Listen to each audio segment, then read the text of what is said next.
Hello everyone, I hope you're doing great. So in this video, I'm gonna be teaching you how to make the best high quality matcha latte at home.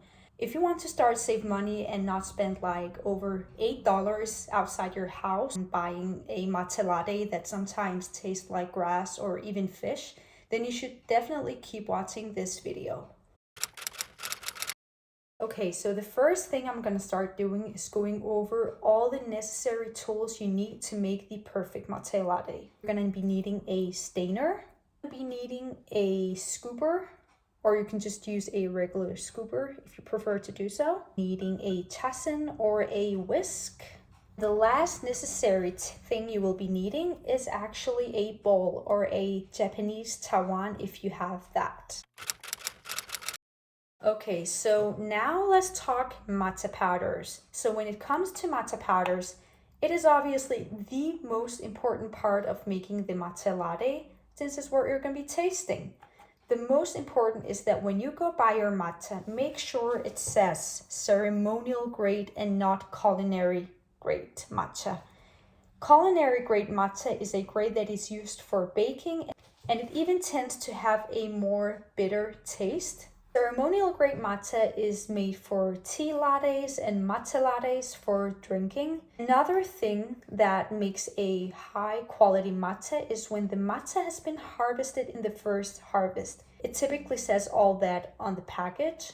Ceremonial grade matcha powder is like the most vibrant shade of green amongst all different grades, which is in my opinion the best one to buy. So when it comes to brands, my favorite one is actually Arushi Matcha, but since it has been sold out for very long, I've been using this Matcha Full one, which is a very good one as well, and it also have the vibrant green shade that I always look for in my matcha. So here you can actually see a very vibrant green shade. So a red flag when it comes to buying your matcha latte is when the matcha have a more of a dull or dark green color. I would personally just stay away from these because they will not be good in a matcha latte. Okay, so when it comes to making the actual matcha latte, everyone have their own personal taste. Some people like it thick and creamy, and other people like it a little bit more thinner in the consistency, and some people even prefer it sweeter, and some people don't like it sweet. So you kind of measure what you prefer and then you make it as you want. Okay, so now let's put it all together.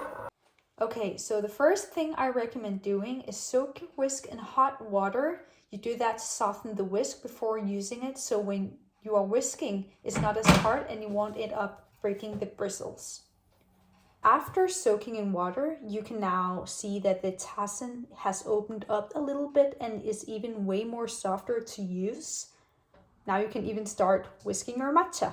Okay, so now get your bowl and your filter. Usually I use 2 to 3 bamboo spoons of matcha.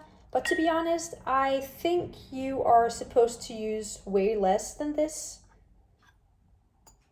I'm gonna be doing 2.5 probably.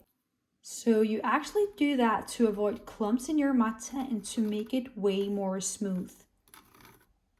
Now you're gonna be putting some water in the bowl and use hot water, but not boiling water. If you use boiling water, it will alter the taste of the matcha and even burn it, because matcha is such a delicate powder.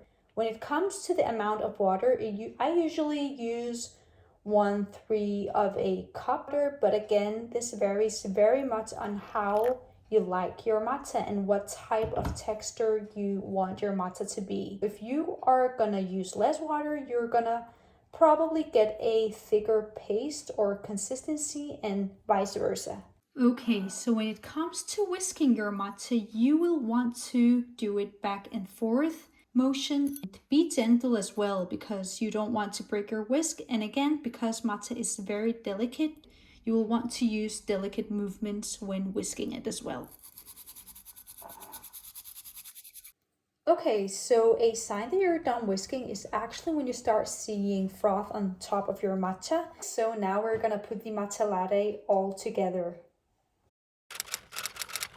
Okay, first of all, let's talk milk. So usually you can use whatever milk you prefer to use. I usually use dairy, but something you need to remember is when you use a sort of milk like maybe oat milk that have a very strong taste, it tends sometimes to overpower the taste of matcha. So I have stopped using oat milk and I now just use almond or just normal dairy milk. Okay, usually I don't really like hot drinks and I always drink my matcha latte cold. So I'm gonna be putting ice in my cup. Okay, time to fill up. I usually fill about 3/4 of the cup.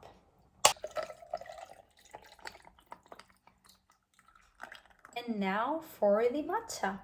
Also looks very satisfying when you pour it down.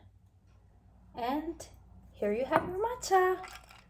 Okay, so if you prefer your matcha to be a little bit more sweet, then you can add any sweetener of your own choice. I sometimes add honey or syrup. I like the taste though of matcha by itself usually, and if it's high quality matcha, it will have a little bit more of a sweet taste. So if you have the right high quality matcha, you will not need any sweetener. Hey you guys, so that was it for my video. I hope you got a lot out of it, and please tell me down below if you've ever made matcha lattes at home by yourself. Other than that, thank you for watching and see you in my next video. Bye!